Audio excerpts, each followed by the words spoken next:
Oh, on a serious tip, Portland and Indiana. Portland and Indiana. I'm glad you said Portland. Portland was going to be my pick. They need to let it go. Indiana needs to restart where?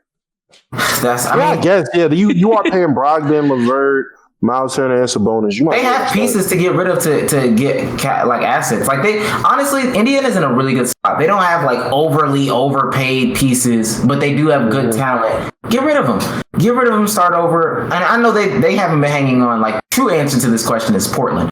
Y'all have been hanging on to something that's just not Dame and CJ. I'm like, okay. Just let it. Like it's okay. But I know they understand. They say, small market team. I hate when people start over. I hate does not matter no more. Oh my God! Thank you. Does not matter no more. It is 2021. Get it through your heads. LeBron James has changed it. I'm not gonna hold you. The shit ain't been the same since 2014, my nigga.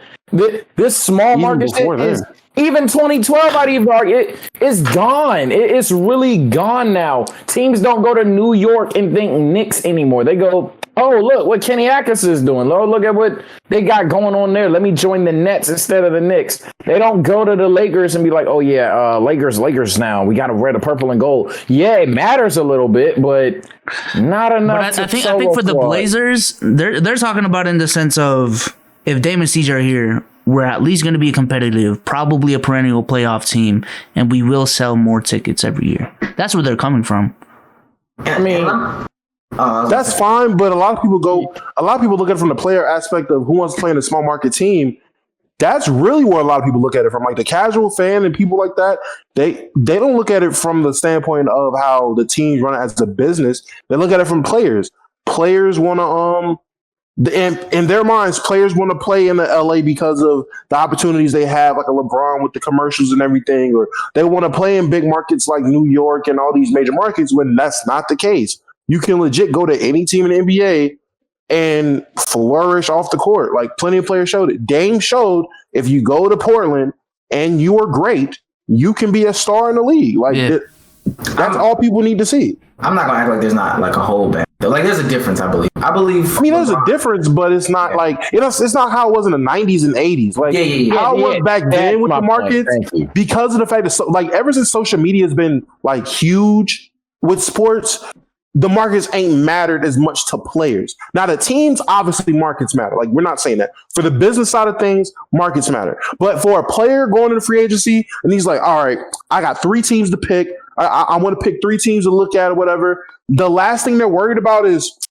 but that market size though, man. They don't fucking care, bro. Yeah. They got 5 million on Instagram, bro. They don't give a fuck where they go. People are gonna follow. They're gonna follow them. They're gonna get seen. I will say this. I heard, and it's crazy. Knicks games, playoff games, sold out. No, not a doubt about it. All Knicks games, are no matter what though. Click went to back-to-back Knicks games. And he got that bag. Yeah, Knicks games sold out. Brooklyn games. Tell me why they were giving you discounts. 50% off. Yeah, 50% off the Brooklyn tickets. Did you see the Clippers tickets? 3 players. This is Jason Tatum. I mean, not Jason Tatum. Kyrie, Kevin Durant, James Harden, Jaylen Brown, Jason Tatum, and they have to do 50% off, which is gotta give them bitches away with Happy Meals, bro. That's one. It's crazy. You know about Donald.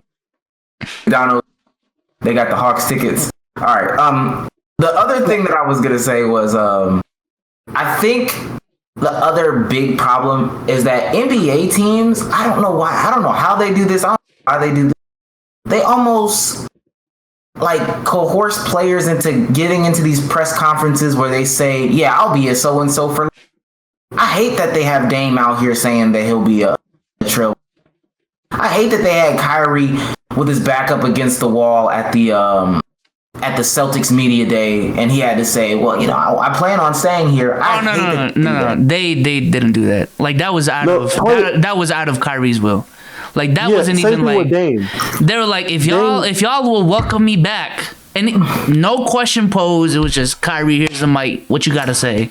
But I feel like that's a thing though in the NBA. I think it's that's the fan driven thing of being a homer, being loyal to your team, or otherwise you're a op. I think that's fan pressure more than.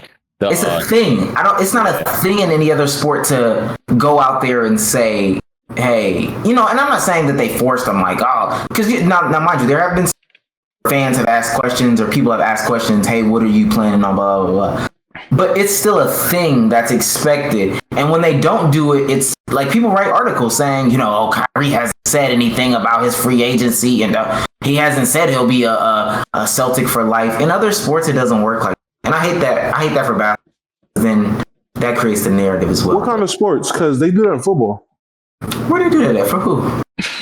Football players, if they like good football players, some of them want to retire on one team. Like they don't want to leave. Like football players don't want. JJ Watt. Oh, like, I mean, and I don't think JJ. And I look, they never lifer. They might say. I think before shit got bad years ago when he was in got crazy bad. Nah, JJ Watt was like, he wanted to be a lifer in there. I mean, look, that man, Larry Fitzgerald, is the reason. Oh God, Larry Fitzgerald is the reason he ain't left. Bro, he hasn't left Arizona. Again, there's different. They didn't want to leave the Chargers. There's different reasons. There's different reasons for those things. Like there's way different. It's the same shit. No, it's not. And in the NBA, Dame says that because Dame is a loyal person. You can look at his background. That's just how Dame is. He's not forced to say it. Kyrie wasn't forced to say it. Paul George, when he signed that extension, he went to that party with fucking Russ. No one forced him to go on stage and say, "Yeah, I'm here for life. I ain't leaving." That's not what I'm saying. That's not what I'm saying. It's literally a thing in the NBA. It's not a thing. No, what other? I know you just named two. What do NFL players every single year come out and I'm gonna be a lifer? It's not a. You don't have to say it every single year if you say it one time. No. I'm saying every year a new NBA player.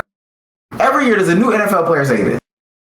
For the most part, I mean, you can probably find one. Yeah, I don't even think they do it in the NBA though anymore. Aside from Dame, they're literally saying this like they're for lifers. Like they're locked in. They didn't say for lifers. They might say I might resign. But I don't. Aside from Dame, Paul George literally triples and quadruples down every single year.